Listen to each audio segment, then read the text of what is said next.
You are listening to Unstoppable Actors, the essential podcast for ambitious, unknown actors with me, Louise, the Artistic Director of Standby Method Acting Studio. And for the last 13 years, I've been taking unknown actors with blank CVs all the way to Netflix dramas, Amazon Prime films, TV soaps and stage plays around the world. And every week I'll be talking with you and sharing how you can become a paid working unstoppable actor, because you 1000% can. An acting career is doable. Are you ready to dive into the episode? Hello, and welcome to another juicy deep dive episode on Unstoppable Actors, where we are going to be talking about the reset, getting back into auditions without the panic. I got an audition recently, an audition request for a commercial, and I'd not had an audition for a long time. And I want to share the lessons from this so you can experience calmness, groundedness, presence, and get really connected to your imagination when it comes to you auditioning in maybe what might be a similar situation where you've not had an audition for a while. If you are new to the podcast, hello, welcome. I'm so excited that you have found us. I hope this is going to be the first of many, many episodes that you are going to listen to. And if you are a regular listener, I know some of you have been listening to the podcast for way more than even 2 years. Thank you for always tuning in. I absolutely love having you here. I love imparting my knowledge with you. And I definitely can't wait to deep dive into this episode because there are so many nuggets in it that I think are really going to help you. All I want for you before each audition, not even after the audition, before each audition, is to go in with confidence, skill, and feeling really excited. So let me just give you a little bit of a background, a little bit of context to this. I've had a bigger house move and it has taken a lot of my time and energy, as house moves do. And so everything has been unpacked, decluttered. I was in the unpacking stage and I got a self-tape request from my agent for an audition. And I was so excited because the commercial was going to be shooting where I've moved to. And I was like, oh my gosh, this is not a sign from the universe. I don't know what is. However, I did start to panic. And the reason I started to panic is for a couple of reasons, really. Number one, I'd not done an audition in a while and I was like, oh my gosh, I am so rusty with commercial auditions. And secondly, because I was in the midst of a house move and unpacking, I could not find my tripod, my ring light, all the things that I use for self-tapes anywhere. And it was really starting to stress me out. And you might experience something similar. If you've not done a self-tape or an audition for a while, you might feel similar things to me. You might feel rusty. You might even start thinking thoughts like, oh, can I even do this? I can't remember what to do. So here's what happened. I let myself feel the panic. I thought I'm just going to have to surrender to this feeling. And because I've done a lot of auditions, I know exactly how it goes when I get the request in. I always panic. So I thought, don't try and fight it. Don't try and suppress it or stop it because that's not healthy because the panic is going to come up at some point. I'd rather it come up now before I even start prepping for the audition than mid-self-tape. So I allowed myself to feel the panic, but I had strict boundaries with myself. And when the panic was starting to take over, I said, right, enough. That is it. You felt it now. You do not need to feel this panic anymore. It is sapping your creative imagination. And there's two types of imagination. So you've got your pure imagination, which is your creative imagination, the one that allows you to fully immerse in the role, feel like you are that person, having their lived experience. And then you've got your misguided imagination. And your misguided imagination is the one that will tell you things like, you can't do this, you don't know what you're doing, you're going to make a fool out of yourself, you're going to look stupid. That is your misguided imagination. It is also known as mental tension. And you have to get out of that. You do not want to get sucked into the mental tension because it will absolutely destroy your auditions and your performances. So I quickly got myself out of this panic because I knew if I didn't, there was a real big chance that that misguided imagination was going to completely take over. And then all that would happen is that would run the show. I wouldn't do a very good audition, and I'd be beating myself up after and not feeling good enough. And then that would feed into that misguided imagination and that mental tension and those self-sabotaging stories. And I absolutely did not want that. And I knew I had control over it. So I used the chair's relaxation exercise to help me move away from it. And as I said, I had those strict boundaries and I stopped myself, let myself feel it, and then stopped myself feeling the panic before it got too much. And then what I did is I read the brief and I took notes. And then I gave myself a day that I was going to do the self-tape on. And because there was a lot going on, ordinarily I would like to get the self-tape done as quickly as I possibly can. But just because I'd moved house, couldn't find anything, there was just so much going on with the house move, I was like, it is not possible for me to do this self-tape straight away. So I'm going to give myself some grace. So I gave myself that day to do it.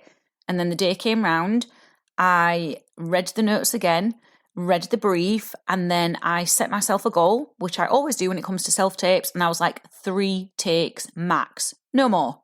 And the reason I don't do any more than 3 takes is because it keeps me objective, and it stops me faffing around, and it stops me spiraling into that misguided imagination, also known as mental tension. Because when I start doing more than 3 takes, I cannot clearly choose the best take because I'm no longer objective, I'm subjective. And then I start nitpicking at all of the different takes. And then that's when that misguided imagination and mental tension comes in. I'll start telling myself things like, not good enough, that one wasn't good enough, blah, blah, and you just start picking at yourself. And I have to nip that in the bud. I do not want it. So I'm strict with myself, 3 takes only. So on the day, I still didn't have my tripod, still didn't have the ring light. So I had to do that thing that you do before you get all the equipment. And I had to just pile loads of things up on a table, which wasn't ideal. But I thought, well, you've just got to go with what you've got right now and make the most of it. So I piled loads of things up on the table, got my camera nice and steady, piled up against everything. It did the trick. I was in shot, exactly as you should be in a self-tape. And I thought, do not even let this distract you. Let's just roll with it. So I did 2 takes, had a little rest. And then I went and spoke about it and said what had happened. And it was suggested that on one part of the self-tape that I think about something that I find really, really funny. And I was like, oh my gosh, I've not even thought about this. So I went back upstairs and I thought, actually, before I do this 3rd and final take, I'm just going to have another quick read of the briefing. And when I read the briefing, I'd somehow overlooked a really important bit of information. And that suggestion that I'd got when I was talking about the self-tape with someone, and then this new bit of information that I'd somehow missed, triggered loads of ideas in me. And I was like, right, this is the one. This is the take where I know I'm going to get it. So I did the 3rd and final take and captured everything that had been asked by the casting director. And I'd worked a lot of my method acting exercises instinctively. So substitution, personalisation. You know that moment, your heart is pounding, your breath's gone shallow, and your hands are shaking just before your audition. You know the lines, but nerves have hijacked your memory and the lines seem to have completely disappeared, and it's also hijacked the truth of the character.